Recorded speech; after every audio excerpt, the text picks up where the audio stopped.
Hey, I want to share with you today how I'm planning to manage my time all December during the holidays so that I can still enjoy myself while growing my business before a new buyer season in January.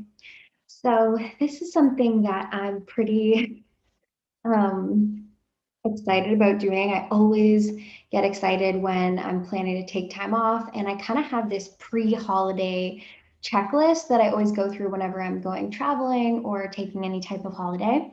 Um, and I think fellow procrastinators or, ex-procrastinators can probably relate to this feeling of like having the pressure of leaving or going on holiday. And that pressure definitely makes me more productive and more focused because I know that I have like a deadline.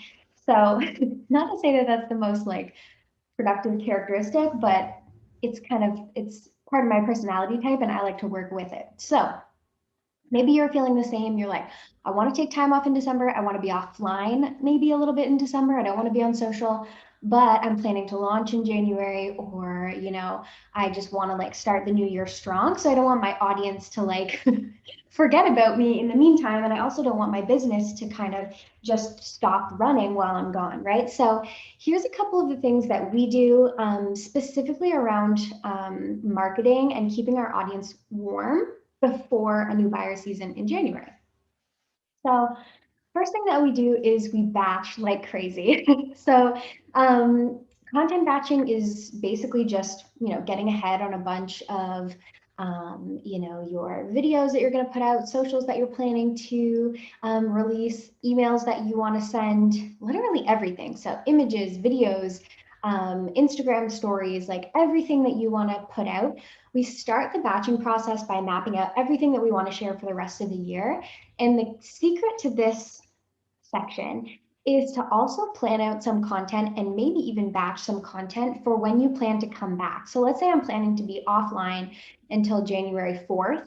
I'll also have content planned for the following week in January and maybe even the following 2 weeks in January so that I don't instantly come back and have the pressure of needing to like create new content or, feel like I need to catch up in this realm of my business because there's so many things that we're going to need to catch up on in the new year or when we come back from a holiday already that I always make sure that I give myself this little bit of buffer room. And when you're in the mode of batching, it's pretty easy to just like add on 2 or 3 more pieces of content. So write everything out and then give yourself a day to just like film all the videos that you need to film, change outfits, do your thing.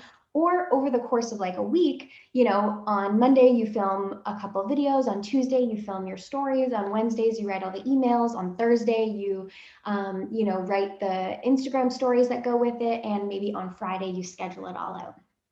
So that's the first part of the process that's really important is content planning and batching. Then number two, which I kind of just gave away, is to schedule everything. This is what I see entrepreneurs like really not want to do for some reason, and I don't know. I haven't gotten to the bottom of like what the reason is that people have resistance to scheduling stuff, but it makes your life so easy. So like get a scheduler and you can still like post stuff organically and you should even if you have things scheduled out, but just do it. You get it off your plate. You know your emails are going out. You know your socials are going out. You know your stories are scheduled. You can do all of your Instagram posts and stories for free in later.com. You can schedule them. And for emails, you can schedule your emails with ConvertKit or Flowdesk or even MailChimp. But get them scheduled. Like no excuses here, just schedule those babies. And you can even schedule your IGTVs to come out when you want them to come out.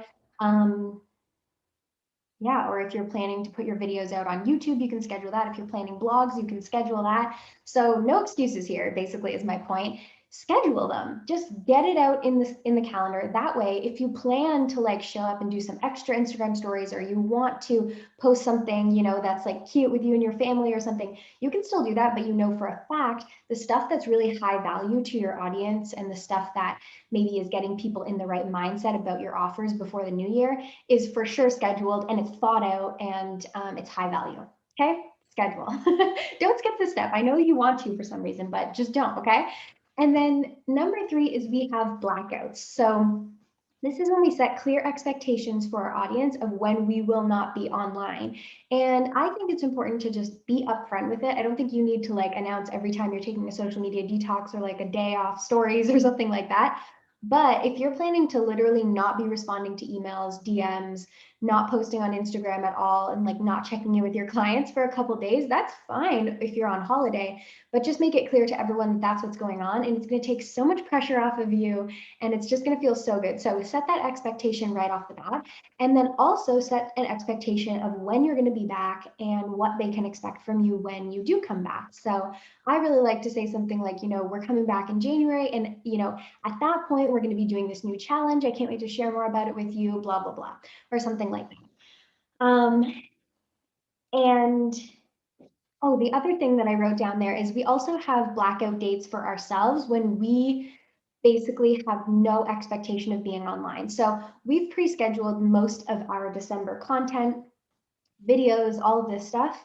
We know what's going out, but we're going to be still popping online. We're going to maybe be like taking it back a little bit so we have a lot more free time during the holidays. But up until I think the 20th, we're still going to be going in, talking to people, posting on stories, checking in with our clients, answering emails, stuff like that. But then we have straight up blackout dates where I don't expect anyone on my team or myself to be on social or in our inboxes or online in any way whatsoever.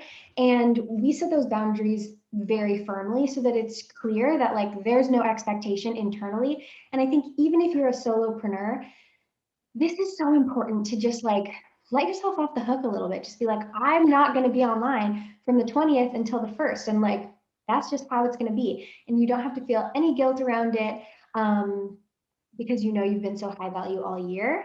And also just because it's fine.